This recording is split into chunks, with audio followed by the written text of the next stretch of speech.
Environmental Protection Agency is ready to sustain the fight against environmental pollution in Ghana through collective effort of the government of Ghana and the media.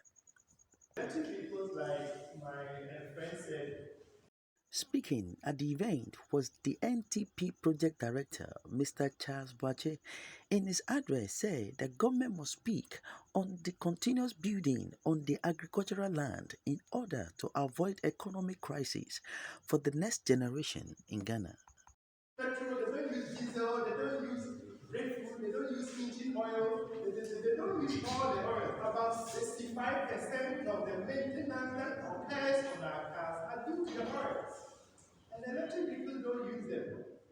So they are able to last longer. The average car can last for 200,000, can run for 200,000 kilometers. Electric vehicle can run for 1 million kilometers. Can you imagine?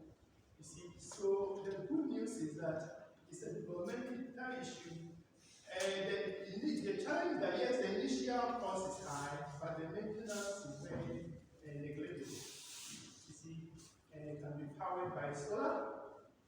You see, and because of the batteries. The batteries form a quarter of the cost of the electric vehicle. The battery is very big, spreads around the base of the vehicle. But it forms about a quarter. So it's very expensive. We have to act locally. We have to act locally. And there are a lot of issues but I think for now, this country or this project has picked up the climate change agriculture or solar agriculture and then the new mobility. But I was 28 years, the population is doubled. So can you imagine current 31 million and being 61 million in about 28 years? That's something like what? 2060. You see? Yes, 2050.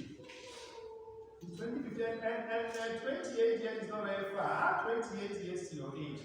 And then you might think you will be gone. You will still be here. Yeah, you will still be here, but the population will be double. So the question we have to ask ourselves is, where are we going to get the food?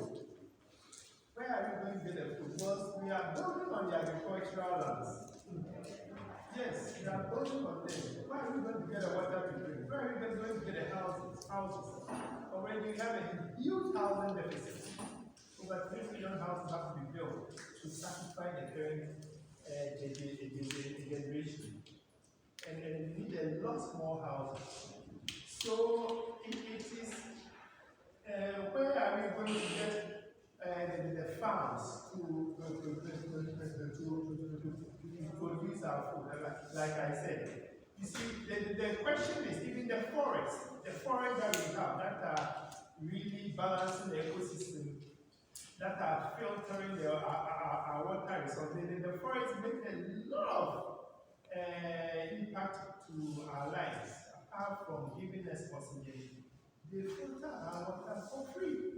The forest serve as a filter system. You see, and because of the population growth and the economic situation, they are all being cut down. So the question is, there must be drastic action. You see, it's not like we didn't have the information. Yes, if we had left 25, 30 years ago, we have all the excuses that, oh, we didn't know. But now, there's a lot of information. We know. We know the climate change situation. And we feel it. In fact, we are even going to feel it more. Because we are within the tropics. We are within the tropics. The tropics are going to be found the glaciers and the ice in the Arctic zones get melt up. Most of the flood will occur within the tropics.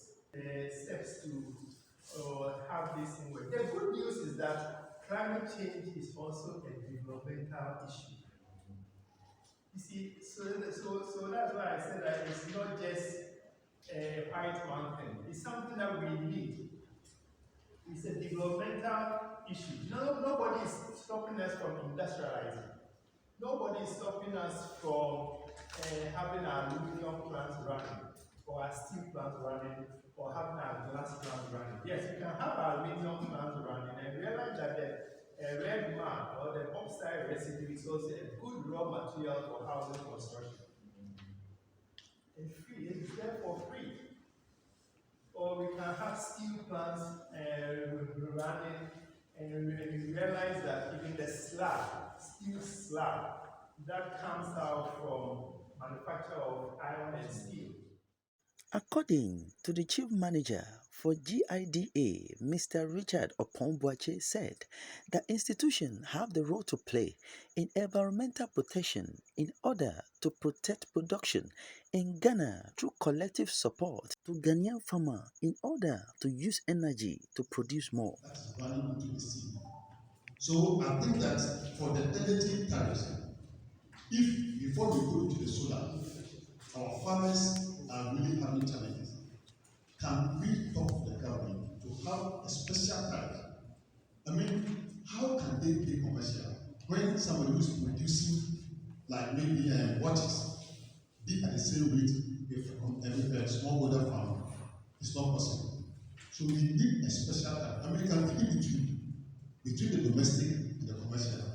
Let's find a way where we can fix our smallholder farmers in terms of energy. I mean, it should not be free, but midway the bill, I think they can be able to afford. And people, because of their greed, how do you go and reclaim wetlands for? So it's all bound down to all of us. We all have roles to play. All the institutions. You see, people are encroaching. I mean, land, you see that now land has become the hottest commodity in Ghana now. Everybody is coming. Some of our officers were attacked by landers on our migration schemes. Because we have earmarked that place to put another dam. They have started selling from behind. And when one of our guys went there to do service, they were attacked to feed the country. The population is growing. We need more food. You see, why do we have to import food into the country once we have agricultural land? But people are developing into estates because that is where they want to build and sell. And it's affecting our production. You see, it's affecting our production. People want job to do. People are coming out as graduates in agriculture. They want a place to farm. But because of our selfish interest, people are just interested in getting access to money. So you will go and encroach. And when you confront them, they attack you.